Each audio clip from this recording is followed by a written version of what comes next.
흔히 물고기나 다른 해양 생물들은 기억력이 짧고 의식이 없는 존재로 알려져 있습니다. 그렇다면 왜 관심을 가져야 할까요? 물고기는 정말 지각이 없고 고통을 느끼지 못할까요?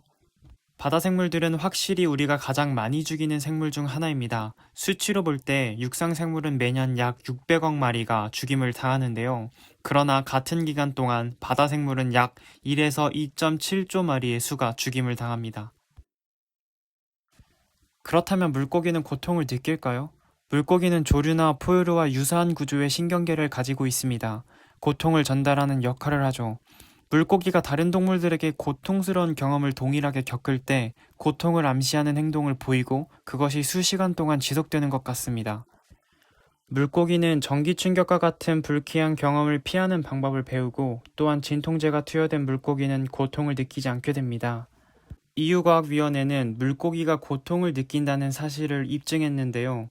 일단 돼지와 같이 소리로 고통을 표현할 수 있는 동물들에게서 고통을 감지하는 것은 어렵지 않습니다.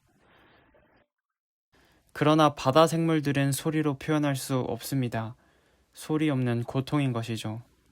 물고기는 스트레스 반응을 보입니다. 스트레스를 받을 때 분비되는 콜티솔 수치로 알 수 있는데요. 물 밖으로 꺼내질 때나 낚시통으로 던져질 때 그 수치가 증가합니다. 물고기들의 지능과 관련하여 호주 생물학자 브라운 박사의 어류 행동 학습 연구에 따르면 물고기들이 육상동물들보다 결코 덜 지적이거나 단순하지 않다고 합니다. 그런 생각은 전혀 근거가 없는 이야기라고 말하죠. 물고기들은 덫을 피하는 방법을 배우고 1년 후에도 기억해낼 수 있습니다. 서로에게 배우기도 하고 함께 지냈던 물고기들을 알아보며 무리에서 자신의 서열을 압니다. 또 주변의 복잡한 지리도 기억합니다. 물고기들은 또한 다른 물고기들과 협력하기도 하고 협동과 신뢰를 보여주기도 합니다. 어떤 물고기가 협동적이었는지 그렇지 않았는지까지 기억하죠. 물고기들은 동맹무리를 만들어서 규칙을 만들고 공생관계에 힘쓰고 뿐만 아니라 각자의 성취를 극대화하기 위해서 자신의 행동을 변화시킬 수도 있는데요. 물고기가 얼마나 지적이고 인지적으로 복잡한 생물인지를 보여줍니다. Science has shown us that fishes are intelligent, that they think, they feel, they have emotions, they can get stressed, they can feel stress relief, they can be upset, they can be annoyed. They have a lot of characteristics that make them very special creatures. 이렇게 물고기는 매우 지적이며 감정과 고통을 표현할 수 있는 생물임에도 불구하고 사람들은 매년 엄청난 고통을 주는 방식으로 추산할 수 없는 수의 물고기들을 죽이고 있습니다. 살아있는 미끼를 낚시바늘에 끼우는 것은 상업적으로 일반적인 관행입니다. 예를 들어 장선 낚시는 수백 개, 수천 개의 바늘을 하나의 낚싯줄에 걸어 사용하는데 그 길이가 거의 50에서 100km에 달합니다. 물고기가 미끼를 물면 낚싯줄이 올라가기 전까지 수시간 동안 바늘에 걸린 채로 있어야 합니다. 잡힌 물고기들이 어선에 쏟아지면 아래에 깔린 물고기들은 다른 물고기들의 무게에 압사당하거나 혹은 들어올려지면서 급격히 변하는 수압 때문에 내장이 파열되어 죽습니다. 물고기를 잡는 다른 방법으로 자망을 이용하기도 하는데요. 촘촘한 망에 물고기가 걸리는 일이 다반사고 물고기들은 그물 안에서 질식사하기도 합니다. 그물이 수축해 물고기가 숨을 쉴 수 없기 때문입니다.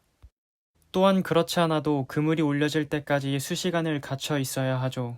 작업을 시작할 때 아직 살아있는 물고기들은 숨을 못 쉬어 곧 죽거나 산채로 이루어지는 내장 제거로 극도의 고통을 느끼다 죽음을 맞이합니다. 네덜란드의 한 연구에 따르면 물고기가 가사 상태에서 죽기까지는 55분에서 4시간까지도 걸린다고 합니다. 그리고 어떤 물고기는 내장이 제거된 후에도 20-30분 동안 의식이 남아있다고 합니다.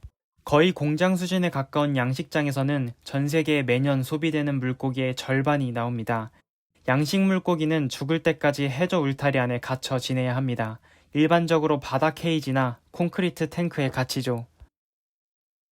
이곳은 매우 밀집됐기 때문에 물고기들은 질병에 취약해지고 지느러미에 상처를 입거나 척추장애, 기생충 감염 등의 스트레스와 외상에 시달려야 합니다. 양식장에서 물고기들이 죽는 것은 매우 흔한 일입니다. 그래서 양식장에서는 다량의 항생제를 사용해야 하죠. 양식 물고기들은 아주 거칠게 다뤄지고 병들어 보이는 물고기들은 어항 탱크 밖으로 꺼내져 맞아 죽습니다. 이곳에서 물고기들은 다양한 방법으로 도살당합니다. 가령 이산화탄소에 질식하거나 산채로 아가미가 잘립니다. 어떤 물고기들은 질식사하도록 그냥 내버려지거나 또는 얼음 위에 남겨지는데 그 물고기들은 아주 심한 고통을 느끼며 아가미에 들어간 얼음을 빼내려고 몸부림칩니다.